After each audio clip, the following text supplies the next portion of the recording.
All right, let me see if we can get our other people in here for the Broncos. Then we'll get going. And 2 green check marks. All right, everybody. Welcome into Building the Broncos. I'm your host here, Carl Dumler. And of course, I got Mr. Lance Sanderson joining me tonight because Nick is off in the mountains fighting off the bears and eating salmon out of the river. So, no, he's having a good time. He'll be back, I think, next week to be joining us here for Building the Broncos. But, I'm excited that I got my good friend here getting a chance to break down some of camp and everything that's going on. It's so great to have football back and actually have something to talk about that's happening on a field rather than what did this player eat for supper last week kind of thing. So no, I'm excited, guys. Training camp is in full bore. They've put on some pads, hitting some people, and it's been great to hear. Javonte Williams has been out there for every practice, and he's kind of sitting there telling coaches, I just want to keep going. And the coaches are trying to tell him, we got to calm you down a little bit here, buddy. We need you to be healthy for the season. So, but that's great to hear. Like I said, I have to say, I am one of those people. I never thought this was going to be possible, that this guy would be like full bore go week 1. But I'm starting to get to that point of saying, yeah, it's going to happen. Yeah, I'm right there with you, Carl. In fact, I was talking with Eric a couple of weeks ago, and coming into training camp, they're like, he's not going to be put on the PUP list. He's going to be ready to go for week 1 of training camp. And I'm like, if he's actually ready to go for week 1 of training camp, then I really need to reevaluate my opinion on his status moving into week 1. But if he's actually ready to go for week 1, I've said it multiple times on Dove Valley Deep Divers every Friday night, 6:00, guys. If you've heard it before, once there, you're going to hear it now. If Javonte Williams is ready to go for week 1, I'm changing my Twitter handle to Javonte Williams fan _1, just because I've doubted his ability to come back from such a devastating knee injury. Mile high hello, everybody here in Broncos country. Welcome in. And I'm glad to be joining you, Carl. It's good to be here again. It's a couple of weeks ago we got the opportunity to do it, so thanks for having me again, man. It's good to see you. How you doing? Yeah, I'm good, man. And we've been having a lot of things going on this week. I've got some things with my work that I almost was struggling to make it here tonight. I mean, if you can see, I got my name tag from our event that's going on. But I snuck out to make sure I can get a chance to talk some Bronco football with you guys. And then I'll be heading off to camp here in just a couple days. Nice. Which I'm so excited just to get out there and get my own eyes, because Sean Payton has really shut down the media from really reporting of what's going on at camp other than, big play down the field. That's pretty much what you get to hear. Mm-hmm. So, like I said, I'm excited to get my own eyes, but really excited to see this from Troy coming in with a $9.99 super chat saying, hey guys, no panic until we play other uniforms. Going to camp from Utah tomorrow, hopefully with cooler temperatures at camp than last week. Just get defensive line depth soon, please. Have a great show. Troy, great to see you, and have a safe travel to camp. Like you said, hopefully it is a little bit cooler. I've been there on that scorching hill when it feels like it's probably about 120 degrees on that hill, and you're just trying to survive the few hours of practice. But our main theme tonight, we put this as the title, and I wanted to get your opinion on this, Lance, but it's the offense has struggled so far. Mm-hmm. We're what, I think 5-6 practices into camp so far. So, I mean, you can't read much into anything either way, a whole lot at this point. But more my question is, let's say the offense continues to struggle. When is that point that you start hitting that panic button that maybe things are not going to be what we're hoping for this upcoming season? Yeah, I think that we got to grab this comment here really fast. It was right at the very beginning of the show, right before we went live. I gotta find it really fast. But I agree with the commenter here. Freaking out on the second day of padded practice is silly. That's from Bradley Conger. It's training camp. This is from David Youngkin saying, let's see here, it's training camp, so why would anybody hit the panic button this early? Like those are absolutely correct. Like, why are we freaking out about a brand new offense being installed with a brand new head coach, with a bunch of new players in this system, with a quarterback that just came off of the worst season statistically of his NFL career? Like, why are we freaking out right now? I think that the biggest thing is, and if I can find the one that I'm really looking for, it's only time to really start to freak out when you get going against teams in other jerseys. Like when this team goes against the Arizona Cardinals here in 10 days, that's when you really need to start kind of having a little bit of pause and cause for some concern. But even then, I mean, you're going to see this first team offense for what, a couple of series, maybe the first quarter in totality. Like you've got to really have some patience here. Training camps are always dealt to are always kind of designed, I guess, to have defensive, like have the upper hand early, specifically because offensive players don't have pads. And even when they do get pads, you're not trying to really wear each other out. You're not really trying to enforce your will, and especially in the running game and stuff like that. You're not being super physical like it was back in the 90s and early 2000s. So taking a step back and looking at things overall, what does it look like in terms of understanding what they're trying to get accomplished out there in training camp? And also, again, with a new system, with a new quarterback, with a new head coach, they're still doing a lot of installs on the offensive side of the football. Offenses have close to 500-600 plays that they could potentially run. Defenses have like 100. So the defense is already installed for the most part. And those guys are ready to go. They're just trying to formulate an idea and get an idea of what they got going behind the scenes, really understanding what they're supposed to do, the next play call and stuff like that. So with offenses, there's so much more ground you have to cover. And the first few weeks of training camp, specifically training camp in general, but once you get into preseason is when you can really start to understand what this offense is truly going to look like. Right. No, you're completely right. And so, I mean, I know we put it as the heading. I just want everyone to know, like, we're not in that place of, oh no, Russell Wilson is done for. I can't believe that we're going to have another year of this failure and things like that. I'm not even close to saying something like that, but I wanted to get to just the chat here. Kevin Gray coming in saying, evening. Well, we'll say Lance, Carl, and Scott. Big Mile High salute to Broncos country. Denver Broncos for life. MHH for life. Good to see you, Kevin. Let's see. Bradley Conger kind of hinting at what you said. It might take until weeks 3 or 4 to come together. This is completely rebuilt O-line and new offense completely. I did want to hit on this because I'll have an article done tonight, hopefully published here in the next couple days. There's kind of 2 big things that in my article that I talk about. It's mostly Sean Payton was asked the question, like, what did you learn in your year off? And he said the big thing is for those teams that want to go from bad to good, they have to start good. Like they have to start hot early in the season. You know, you look at the Dolphins, they started out 3-0, made the playoffs. He talked about the Minnesota Vikings. I think they started like 8-1 last year. And there's one other team, the Giants was another one. They started like 6-1. And so to really have a chance in the season, you can't have those early struggles. You know, unfortunately, you got to hit the ground running. And that's why I kind of like that Sean Payton is running the practices as he is. Like he's running them hard. Like they're doing conditioning every single day after practice. That wasn't happening last year. Like players would do it on their own individual. It wasn't a team thing.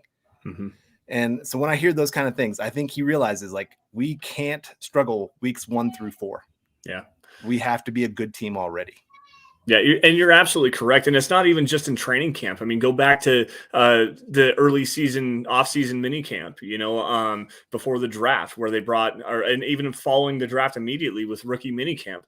What was the one thing that they were working on? It wasn't offensive installs, you know, that 2 weeks prior to the draft where the Broncos get an extra week with their coaching staff. They weren't working on installing the offense at that particular point. They weren't working on installing the defense. They weren't really working on football in general at that point. They were really working on conditioning, weight and strength conditioning, stuff like that, to try to get themselves ready to go and then to play football. That was something we didn't see this last season. And I mean, go back to even Vic Fangio. They weren't doing super heavy conditioning under Vic Fangio at the time. So this is a breath of fresh air. It's a completely different structure to training camp. There's a lot more tempo. It seems to be a lot faster paced. I saw a report earlier today. I believe it was from Zach Seegers over at Mile High Sports, excuse me, saying that they were getting up to the snap within 10 seconds of the play being called and snapping the ball as soon as they were set. Like that's not anything we've seen for a long time coming out of this Broncos training camp. So it's a new era here in Denver. And I think that despite the going out to Jarrett Bell at the USA Today and given the big interview that he did that exploded Broncos country and pretty much the entire football scene, it's completely different around here in Denver. And I think we're going to reap a lot of benefits. I'm becoming more and more optimistic. I was very cautious about my optimism coming into camp, but the more that we hear, the more I am very optimistic about this team moving forward. Right. And I've listened to ex-players or retired players. They've really talked about just people really don't understand just how much coaching matters in the NFL. Mm-hmm. Like they've worked when there's some players, spend most of their career at one place. And so it's hard for them to really know one way or the other of how coaches are. But those that have moved around, they know when they're with a good coach compared to a bad coach. And it's just night and day when it comes to the NFL. And so, like I said, having a competent coaching staff knows what they're doing. We're not going to have the countdown of the play clock. Yep. For sure. That's not going to happen. They're going to eliminate a lot of those stupid penalties that shouldn't be happening throughout a game, those pre-snap penalties that really show just how undisciplined a team really is, how much the coaching staff has not done what they need to be doing. And so, again, I'm excited to get my own eyes on it. I think the offense will start catching up as time goes on. Like I said, they're still doing install.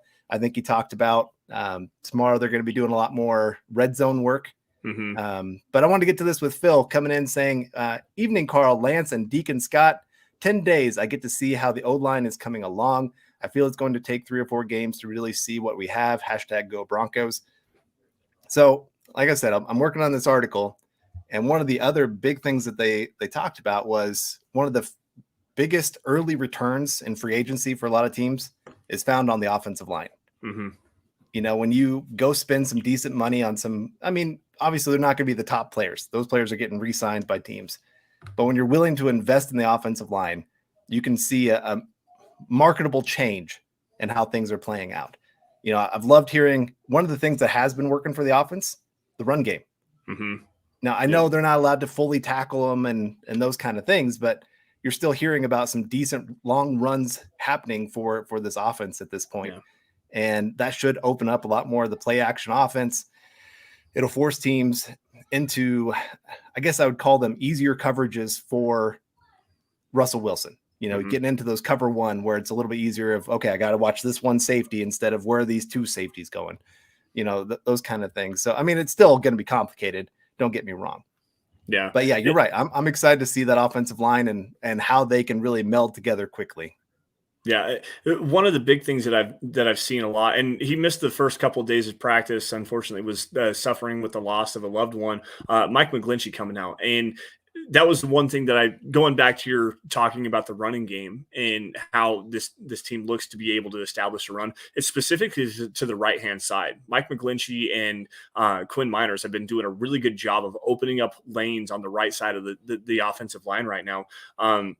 I guess today they had a little bit of struggles with Zach Allen. Jonathan Harris also had a couple of plays on the defensive line, really just kind of closing up some gaps and everything like that. But this offense is really going to place an emphasis on running the football. And if you're running behind one of the best run blocking right tackles in all of football, and Mike McGlinchey, and then Quinn Miners, who's an absolute dog out there, and then you pull Ben Powers, and who is one of the better pulling guards from the left guard spot, pull him across the line of scrimmage and really create some blasts. What's the word I'm looking for? Not trap. Yeah, I guess, some counter trap look, stuff like that. Power running game, getting some wham blocks and stuff like that from some tackles moving across. This offense is going to feature some very intricate and very detailed running designs from what I understand. So very excited about everything moving forward. I am kind of concerned though, and Carl, I want to know if you've heard anything about this as well. It sounds like Russell Wilson's been under pressure quite frequently from this defensive line. So going back to our, the offense is going to be struggling a little bit up front. Is that kind of a concern for you with Russell Wilson being under pressure a lot right now? Well, and this is always the hard part of training camp.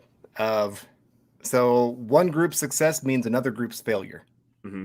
So which group is showing the real of what they're going to be?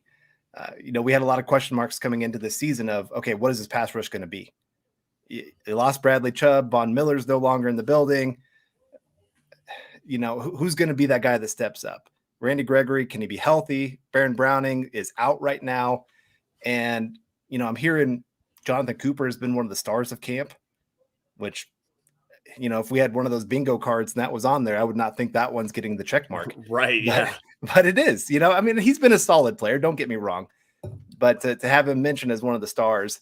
And then Bonito, I think we've all made our opinion of him very clear that we're not huge fans. And hearing that he's been even against like Garrett Bowles, having his way of getting in there, getting some sacks and, interior defensive line, some of those guys getting in there. So it has me a little concerned. But again, sometimes, these practices, especially the non-padded ones, pass rushers have an advantage. Mm-hmm. The blockers are not really supposed to go full bore and try to get these guys knocked off. And so it's a little bit easier to kind of slip through. And I'm not too worried about it yet with the offensive line, especially if they can get the run game going. The pass blocking comes a lot easier. Yeah. When teams don't quite know what you're bringing at them and they have to hesitate just that little bit. Is this going to be a run? Is it going to be a pass? Makes life a little bit easier. But we got Naj coming in with a 1999 super chat. Thank you so much, Naj, saying, Naj. Hey, brothers, I've heard different perspectives on training camp. From what you've heard from your insiders or what you have seen, how does this camp compare to the ones under Fangio and Hackett or even Kubiak? So I've been to camp for each of those coaches. I haven't been to Sean Payton's yet, so I'll give you a little bit more perspective once I get back next week. But I can tell you Kubiak ran a very good, very clean camp, but he also had Peyton Manning. So that makes life a little bit easier of how you run that. Mm-hmm. He had a lot of really good veterans where he could almost just kind of stand in the middle and just watch everything. Mm-hmm. He really trusted his coaches to go do their jobs. Fangio, it was very tight, I guess is the word I would use. There was no music. It was, we're here for business and we're going to do business. And, you didn't see a lot of players kind of laughing, having a good time. And I think it wore on players. You saw a lot more fights, I would say, just because, again, players were just kind of not liking how things were going. Mm-hmm. Under Hackett, it was music galore, everybody dancing, everybody doing, and it seemed very chaotic. You could tell this was a guy who had not run a camp before. And, you would see him laughing a lot and things were very slow as well. Like they do a play. Oh, let's talk about it. Let's work through this. It wasn't like, okay, we got to get 10 plays in here right in a row. And then we're going to talk about it, or we're going to go to the meeting room and talk about what happened here. So yeah, each of them have ran it a little bit different. From what I've heard with Sean Payton, I think you talked about it earlier. He has a very clear plan. This is what we're doing today. This is what we're working on today. It was third down situations. And like I said, getting up to the line of scrimmage. Okay, we got to get this play in quick and let's get it in here in 10 seconds, make the defense not be able to really get a play call in, those kind of things. And I was looking at something earlier today, and it was quarterbacks that add the most value in 2-minute situations. And Russell Wilson actually came in third. Very surprising. But he has actually been very good in those situations. Yeah. Now, this is since 2000. Number one, can you guess who it was? I'm going to spoil it for you and spoil it for everybody in the audience because you put this in our group chat earlier. It's Drew Brees, who was formerly with Sean Payton in New Orleans, obviously. So, with Russell Wilson coming in at third on that list, I'm curious who is number two. Is number two, it's got to be Manning or Brady. No, it was not. Really? Is it Rodgers? Nope. Okay. I'll have to relook what I looked up earlier. I can't remember it off the top of my head.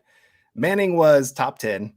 Mm-hmm. I think he was just a little bit behind Brady, like 2 spots behind Brady. Mm-hmm. I think Tony Romo was on there. Makes sense. If I remember right. Rodgers did make the list. And then I can't remember. I'll have to look up that article again here at some point. But it's like I said, just you see both those guys, they plan for those moments. That they're calm in those moments because they've prepared for it. Mm-hmm. You see a lot of these quarterbacks that they get into it and they're like, oh my gosh, where am I going? What am I doing?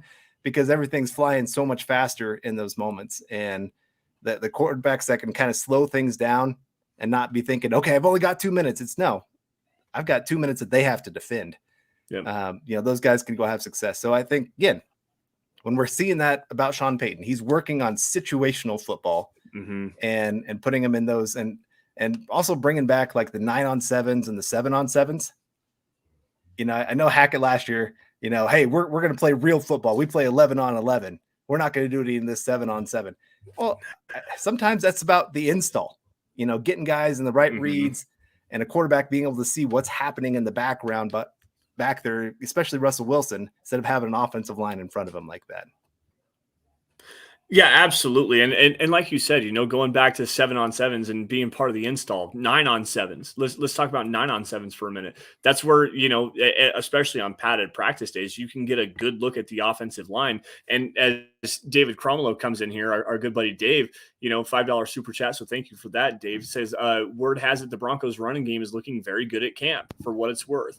Would you expect Denver to be top 10, if not top 5 in rushing attempts this year? I think they very well could be. I want to see more of Javonte Williams, and I know that we talked about him at the opening of the show here, but with what this offense is designed to be, it appears, according to multiple different reports now, we're seeing a lot of 12, 13, 20, 21 personnel where we're getting a lot of big packages, 1 running back, 2 tight ends, 2 running back, 2 tight ends. So they are very focused on being a physical team up front, and they want to run the football. And they've got a good quarterback on the backside of that excels with play action. And in fact, I think it was like 3 out of the last 5 seasons, Russell Wilson was in the top 3 in terms of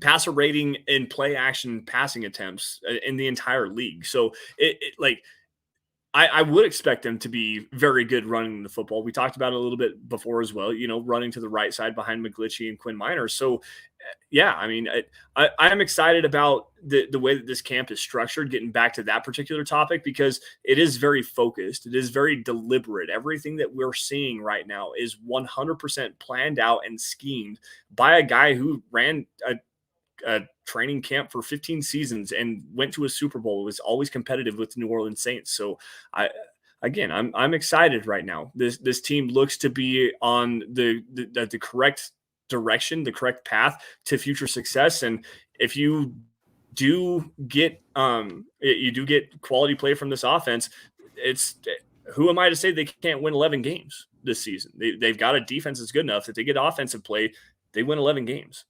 Yeah. And I mean, I've talked about it before. The teams that go out and spend big in free agency, or the team that spends the biggest. Now, long term, we can talk about that of how good or bad that can be for an NFL team. But short term, it's usually pretty good, where you have at least 3 or more wins compared to the year before. We've got Andrew Lampy coming in saying, nice to hear Benito is living up to potential. How huge would that be? That would be so big. If he could actually turn into a decent player for the Broncos. I mean, I don't think he even has to turn into a star. If he can just turn into a decent rotational player for them, that would be big for that pass rush. Yeah. Because again, I think, depending on health, I think the Broncos have 2 solid starters at the edge position, and Randy Gregory and Baron Browning. I think they're both very solid players. I'm not going to say stars or anything like that, but very solid. It's everybody behind them of what are they going to bring. And here in Jonathan Cooper's doing really well. Nick Benito's doing really well. I'm trying to remember Nkum, their undrafted free agent. Another guy I've heard some really good things about, that he's making some splash plays. Again, if you can have any of those players really step up and take that next level, it makes me feel so much better about this team. It takes me from viewing them as a borderline top 10 defense to they could be a top 7, top 5 defense.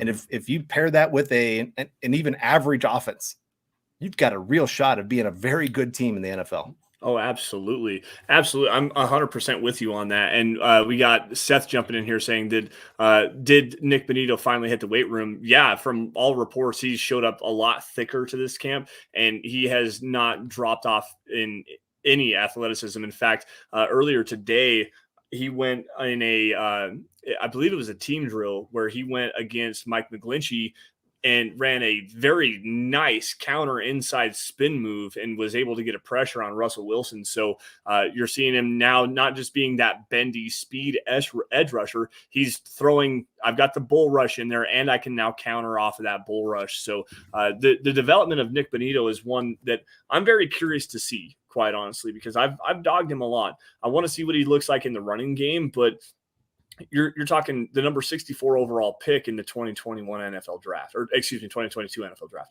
And he played 155 or 160 snaps last season total. And he was non-impactful when he was on the field.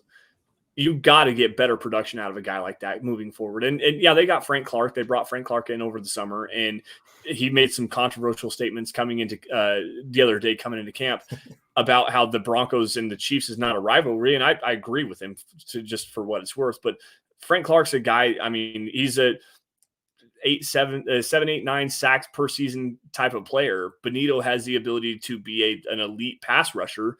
He's got a long ways to go to get there. I am very intrigued by this defensive line, though, specifically a guy that the Broncos brought in free agency. Like you said, the teams that spend the most in free agency typically get that 3 to 4 win bump over the next season. A guy that I'm hearing a lot of rave reviews about right now is Zach Allen, a former Arizona Cardinal, coming in with Vance Joseph. He has been a game wrecker out there as a run defender. He's also helping out in the pass protection. And quite honestly, guys, I put this out on I was texting into Ryan Edwards and Alfred Williams on the KOA text line earlier today. If Zach Allen is healthy and you get the Randy Gregory, Baron Browning, Nick Bonito being healthy on the outside, as a 4-eye technique, Zach Allen could have 10 sacks this season very easily. He has a very underrated skill set as a pass rusher. And with him driving against offensive tackles, creating difficult 2-on-1 scenarios coming off the edge with a quality speed rusher, Zach Allen has the ability to then dip his head down inside, get the rip move or a swim move over the top, and get back to the quarterback. So I'm very excited about this defensive line moving forward, despite the lack of depth, which I do think is a very big concern. Right. Yeah. I still think we haven't heard the last of what's going to happen for the defensive line. I think there's probably going to be a move or two made with that group, depending on cut down. There's still a couple of veterans out there. Shelby Harris still hasn't signed with anybody. You got Ndamukong Suh. I'm trying to think of some of the other names that are out there. Akeem Hicks is another one. There's still some okay names that you could add for depth to this team. And then the Broncos did make a move today. I wanted to get to that real quick. They signed a cornerback, Fabian Moreau. And, honestly, I kind of like this move. It's not great. I mean, he's a depth player, but adding a veteran to a very, very young cornerback group.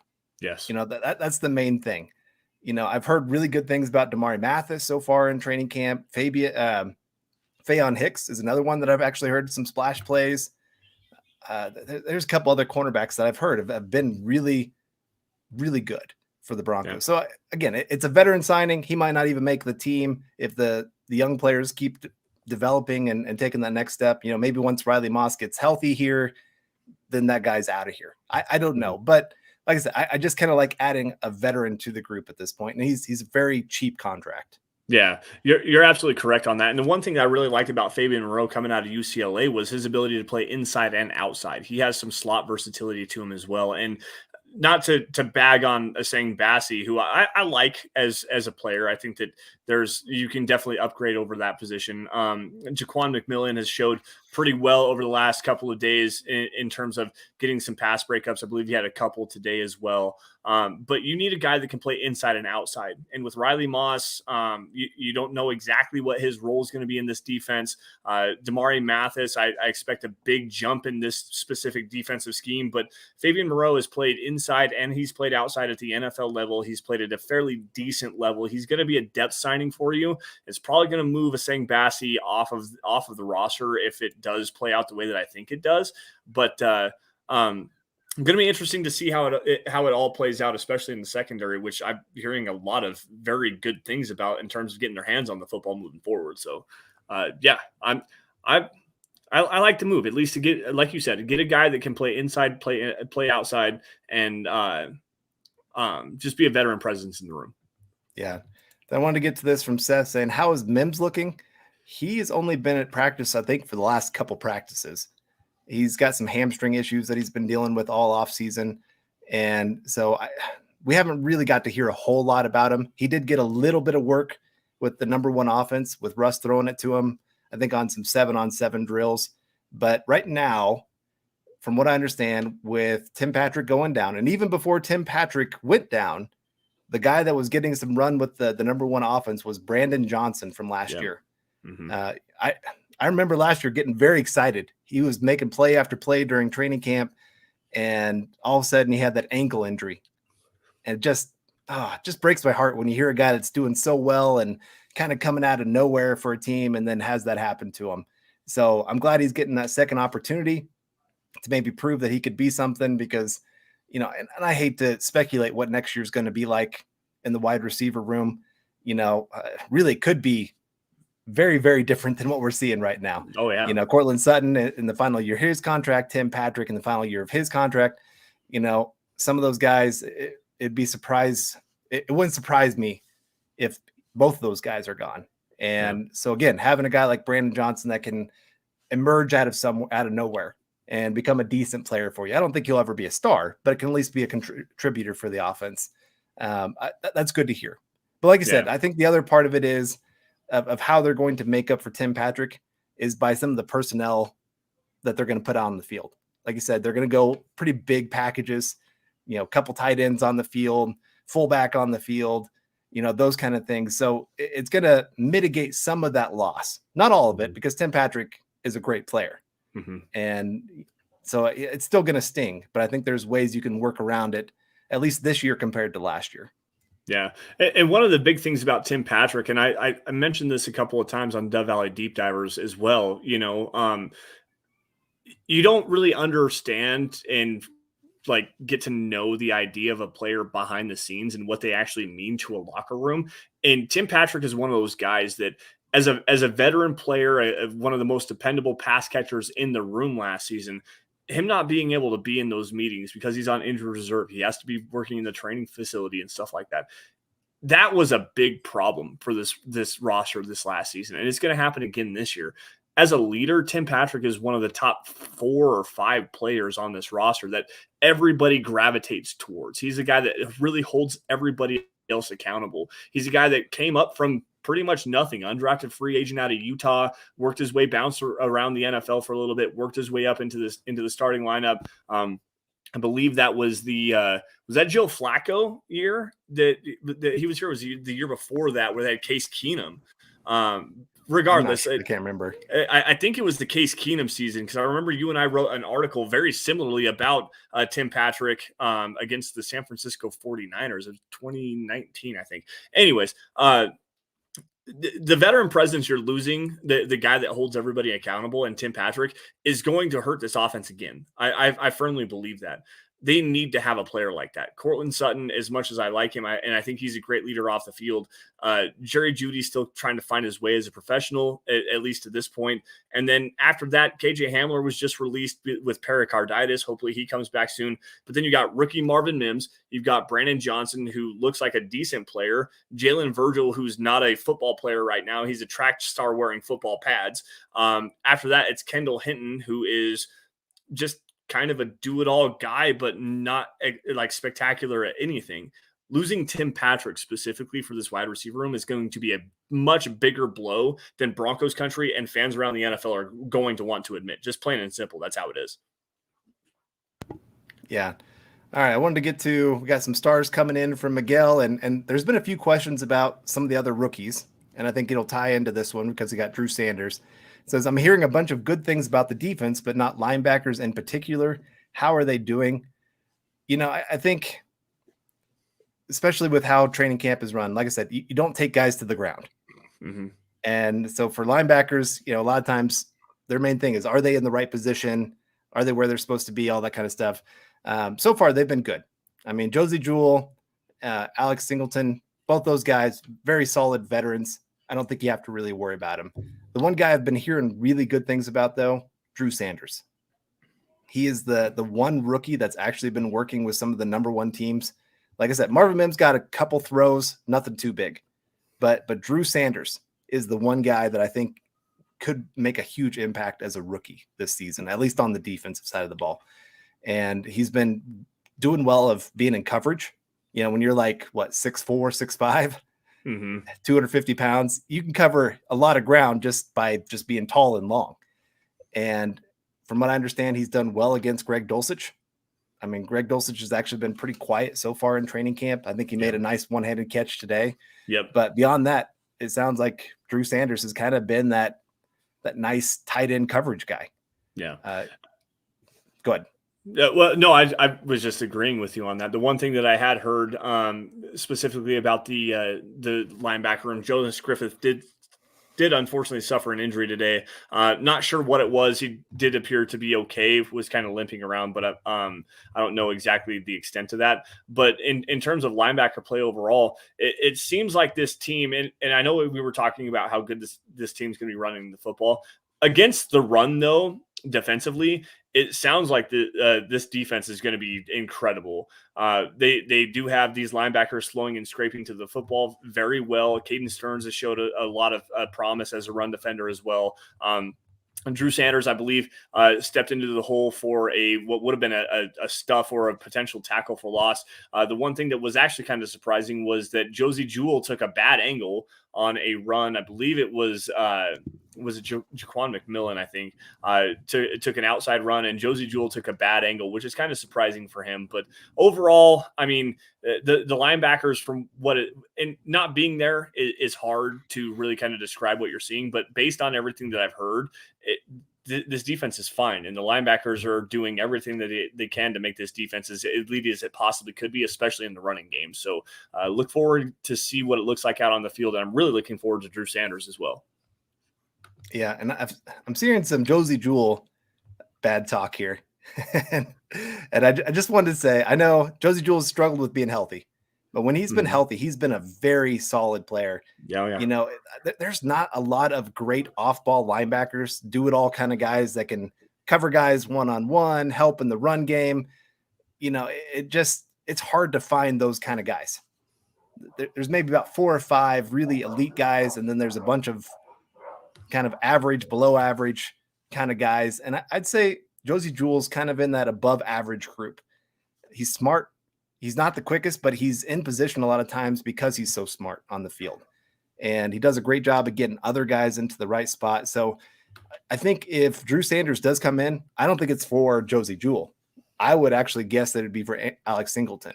Now, Singleton had a lot of tackles last year, and when Josie Jewell went down, he did a great job. So I'm not trying to take anything away from him, but I think Josie Jewell is the better leader on the field, like I said, of getting everybody in the right spot at the right time. No, I don't disagree with that in any way, shape, or form. I do, however, think that if Drew Sanders comes on the field, it's going to be for Josie Jewell rather than Alex Singleton.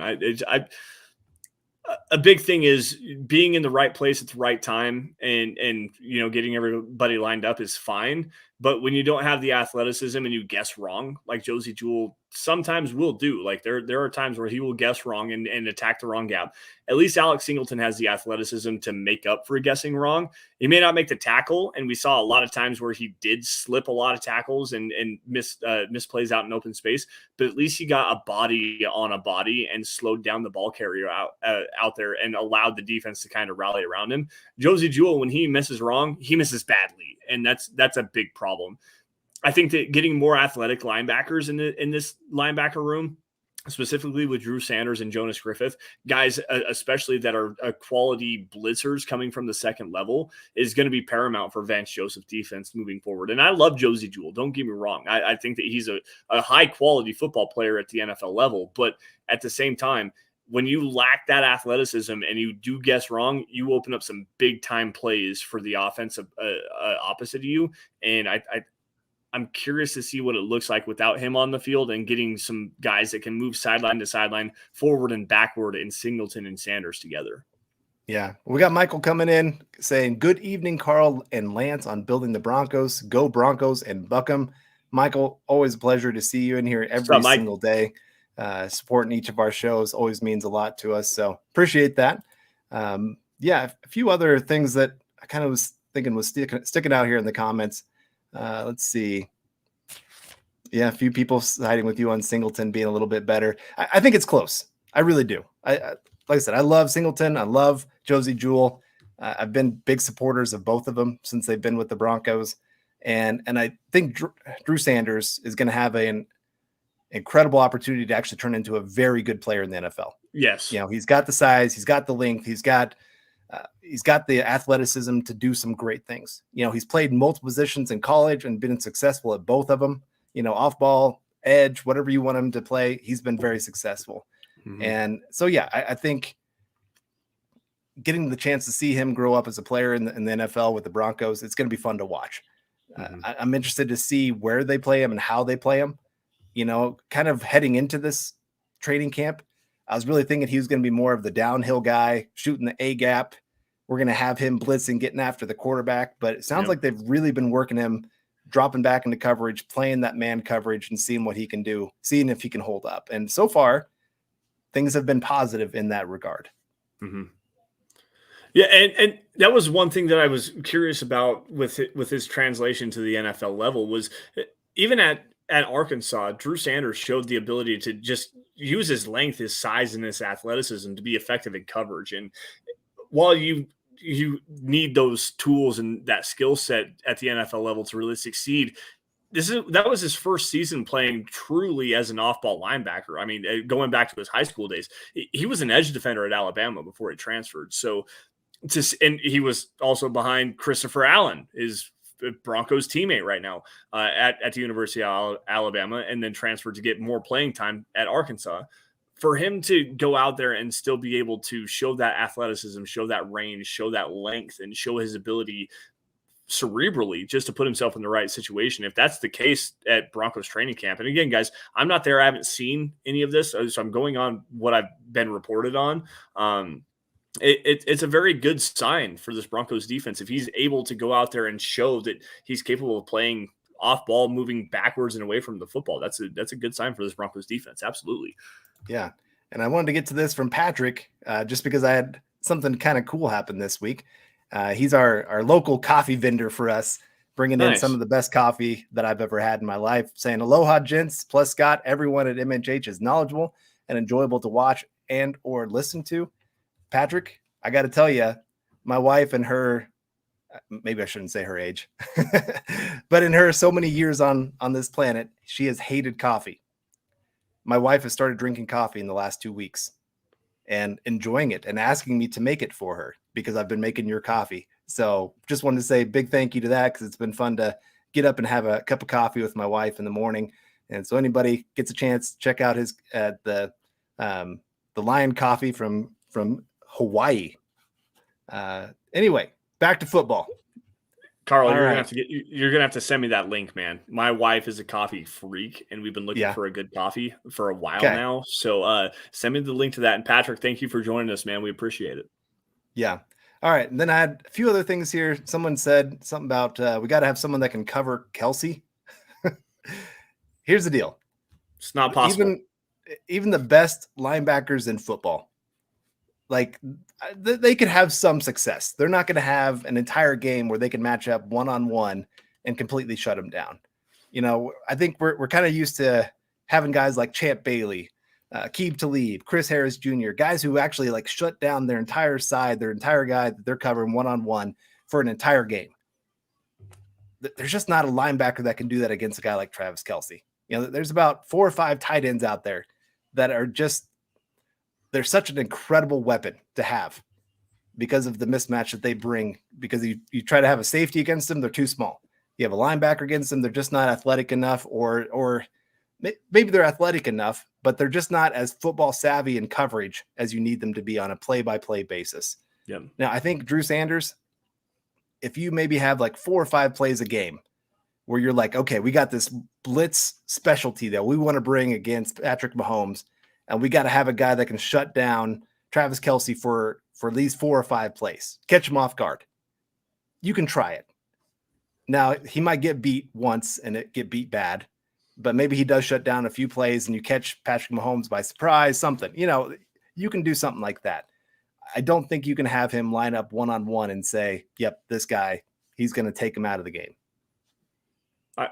I don't think that there's a player that exists in the NFL that you could actually line up one-on-one against Travis Kelce right now and make it be effective.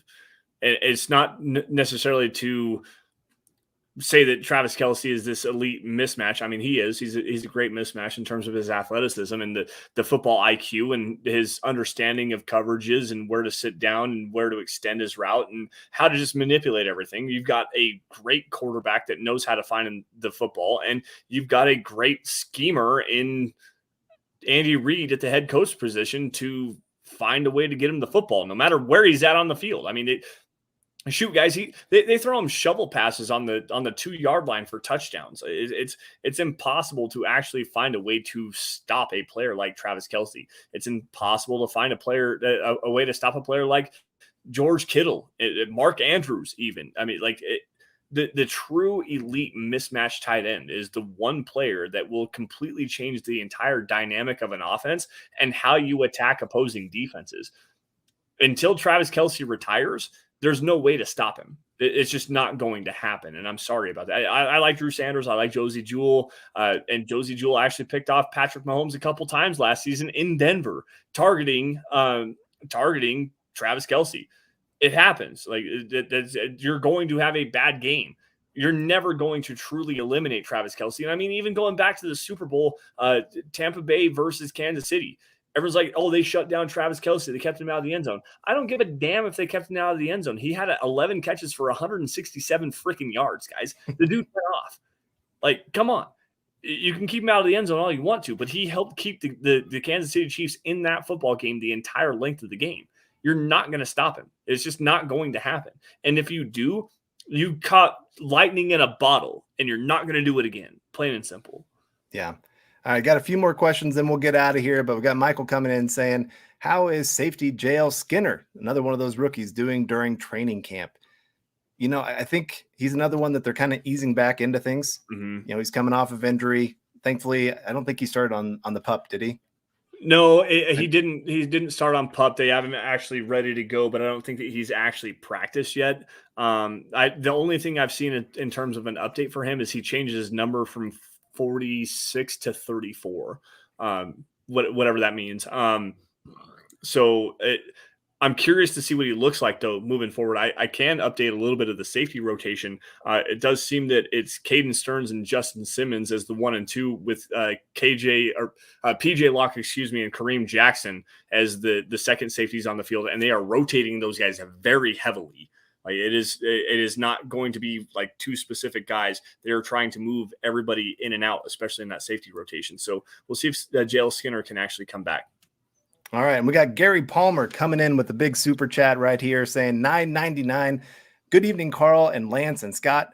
I know Drew is next, but I don't think we bury JJ yet. He may not be as athletic, but he is always on his spot. Go Broncos and buck 'em. Yeah, I think probably 97% of snaps that Josie Jewell is in the right spot. Mm-hmm. He's just that smart of a guy. There's been times if you watch him in a game, like he's calling out, like play is going right here. Everybody, this is where the run play is going. And it's really fun to watch when you got a guy that is that smart and understands what an offense is trying to do. But you said it earlier.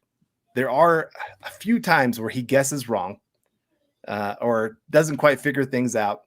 And he doesn't quite have that athleticism to get back into position when things don't go quite right. And that's where you see the really big runs happen against the Broncos when he kind of doesn't quite figure out the play.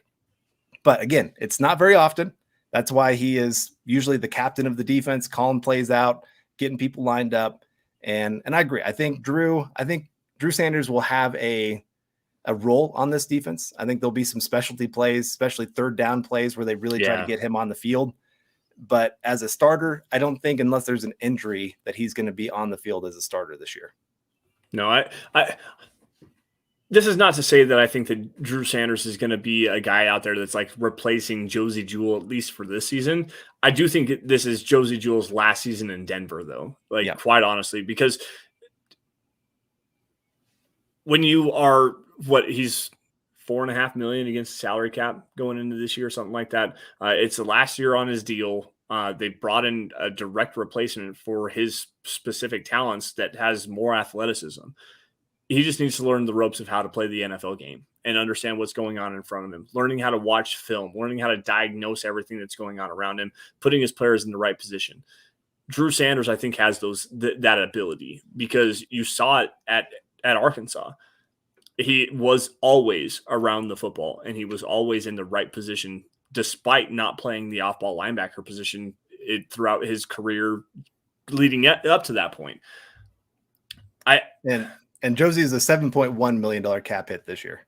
Yeah, 7.1. Holy cow, that's incredible. That's a lot of money for a linebacker, especially for the caliber of Josie Jewell. It's to me, this is obviously his last season. They're not going to bring him back on that kind of cap number. If they do bring him back, it's going to be half of that, and they're going to get Drew Sanders on the field a lot more than next season than they do this year for sure. Yeah, 100%. And we've talked about it a lot on this show. Of a lot of times you are drafting for next season. Like you don't expect a whole lot from your rookies year one, or at least you better not be, because then you're going to be in a lot of trouble unless you're a really bad team and rebuilding and you're trying to get those guys on the field. But you're trying to look at, okay, where are the expiring contracts at? Okay, so Josie Jewell, expiring contract. Let's go get ourselves an off-ball linebacker that can replace him. You know, that's why last year getting Nick Bonito, knowing Von Miller's gone, Bradley Chubb, we're not sure if we're going to sign him long-term. You know, what's going to happen with him. So you go get yourself an edge player. That's what you're trying to do. You're trying to set yourself up when those guys leave. You've got somebody that already has been in the building for a year or two and ready to go. I've always said that the Ravens do the best job, especially on defensive line and edge, where they're drafting like every 2 years to find the replacements for the guys that are going to be gone in 2 years. And so they just have this healthy rotation, and somehow they keep finding guys that can be very productive and fit their system well. And if you can get into that kind of pattern, you can find real success in the NFL. But anyway, we're kind of running out of time here, getting towards the end. I guess I wanted to have one final question for you here. What's one thing you want to hear before the first training camp, or before the first preseason game? What's one thing you want to hear come out of training camp to make you feel really good about this season? I want to know the updated offensive line rotation, specifically at center. I want to know who is starting at the center position right now. Lloyd Cushenberry scares the holy hell out of me, especially in this scheme where you need to get the ball out quick and you need to have the ability to step up and hit the intermediate stuff over the top of over the middle of the field. Lloyd Cushenberry has been one of the worst centers in football, and I'm sorry that this sounds terrible, but he's been an abject disaster since he was a rookie. And we've got Kyle Fuller on the roster, who has experience with Russell Wilson in Seattle, and we've got Alex Forsythe, who I know, and Carl, you know these guys, Emery Hunt from CBSSports.com. You've got Duke Manyweather from O-Line Masterminds, Kyle Krabs, Joe Marino, Jim Nagy from the Senior Bowl have all said this dude would have been potentially the number one overall center prospect in this draft class if he wouldn't have gotten hurt and then not worked out at the combine or at his pro day at Oregon. Like, this dude's a quality player at center. That's the one thing that I'm looking forward to seeing, is who's playing the center position. And if they do bring in another defensive lineman, whether it's Michael Brockers, Matt Ioannidis, Ndamukong Suh, Akeem Hicks, somebody to help that can play that 2 to 5 technique, specifically a guy that can manage a 3 technique playing over guard. Those are the things I'm really looking forward to for the most part. But the one thing that would give me the most optimism is Russell Wilson getting this offense down. Quite honestly, like getting the offense down and getting everything looking on the same page moving forward, that would be big. Centers next, and then the interior defensive line depth. Okay. Yeah. I think for me, it would be hearing of 2 days in a row of the offense having some consistency. You know, I saw somebody earlier had asked the question about, not on here, but on Twitter, about Russell Wilson and, you know, him having some struggles and stuff. Is this kind of a sign that he's done for? And they said it's not that he's not had plays. It's just that he's been inconsistent so far in camp. Mm-hmm. There's been a few nice plays by the offense. And, we do have to kind of remember this defense was, I think, 10th overall on defense last season. So it's got talent. And you've got a lot of guys back healthy on that defense. So, of course, they're going to be ahead of where the offense is at this point. Mm-hmm. But like I said, if I can hear of a couple days before that first training camp of the offense actually having a little bit more consistency, I'm going to feel a lot better that they're taking the right steps to really have this at least be, they don't have to be a top 10 offense, but if they can be top 15 this season and the defense can be right there at that 10th or better level, they've got a real shot of being at least a pretty decent team and possibly making the playoffs. Yeah. Yeah, absolutely. I think that if you can get what I think this defense is, especially with Vance Joseph, is you're going to see a lot of pressure. If they're in the top 10 in sacks up front, if they can figure out a way to create enough pressure to get the top 10 in sacks and they can run the football effectively, the secondary is going to do their job. If you're pressuring the quarterback that often and being so effective getting after the quarterback, the secondary is going to do their thing. They're going to take the football away as they have so far in training camp. Run the football effectively, 10 wins. Like 10 wins should be the baseline for this team. And like Sean Payton said in that interview with Jarrett Bell, I'm going to be pissed if this team is not a playoff team. Plain and simple. They have the talent, they have the ability, they have the coaching, they have the quarterback play. Let's see it all unfold. And I want to see this Broncos team get into the playoffs and potentially win a game. Yeah. All right, guys. Well, we're going to get out of here. Before we do, I want to get to Michael's last comment here saying, great show tonight, Carl and Lance, on building the Broncos. Go Broncos and buck 'em. Michael, great way to end the show for us. Guys, I want to make sure that you guys are heading over to Twitter, following us at BTB football _pod. You can follow me at Carl Dumler, MHH. Lance, what's your Twitter handle there? It's at Lance S_MHH. And before you continue on, I want to wish our guy Chris Carrillo a happy birthday as well. Jumped in the chat early, wanted to say, saying it was his birthday today. So happy birthday to you, Chris, and thank you for joining us here on a wonderful Tuesday on Building the Broncos. With that, I'll say my little parting ways. You all stay safe and take care. Have a great weekend.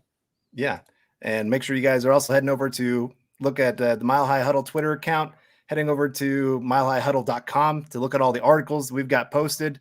Lance, I've seen you've posted a couple. You had a pretty controversial one this last week. So everybody should go check that out. Make sure you get after Lance, telling him how right or wrong he is, I guess you could say. Make sure you guys are also over heading on Facebook. It's the easiest way to find out when our pods are going live. And also head over to Apple Podcasts. Leave us a review. We do read those, and it means a lot to us just to hear good or bad of how things are going here. But we appreciate everyone tuning in. Make sure you guys also subscribe, like, and share our show. Always helps just to get it out there to a lot more people. It's always humbling. I know you had a moment the other day of running into somebody that listens to the show and they've recognized you. Yep. And it's really cool to get the chance to talk to all of you guys out there. And like I said, just grow the audience and get to talk more and more Bronco football with everyone. I'll be heading out to training camp on Friday. So anybody out there, make sure you hit me up on Twitter. And also we got Scott working in the background. Appreciate all that he's doing back there. You can follow him at Scout Kennedy. And we got Phil coming in. One last one saying, well, maybe I am just optimistic, but I have a gut feeling we are a top 10 in offense and defense this year. Phil, I hope you are right, because that would be just outstanding for this team. We deserve it after these years of being in purgatory. I think the Broncos have the longest stretch of not making the playoffs after winning a Super Bowl of any team in NFL history. So, it's so hard to go from the highest mountain to now the lowest place possible. And hopefully this is the year where we start that climb back up. And like I said, talking about climbing back up, Nick, I think we'll be back next week. But again, Lance, thanks for joining me here tonight. And thank you all for being here. And hopefully we will see the new Broncos hitting the field here pretty soon, next week, I think, for their first preseason game. Yep. On that note, go Broncos.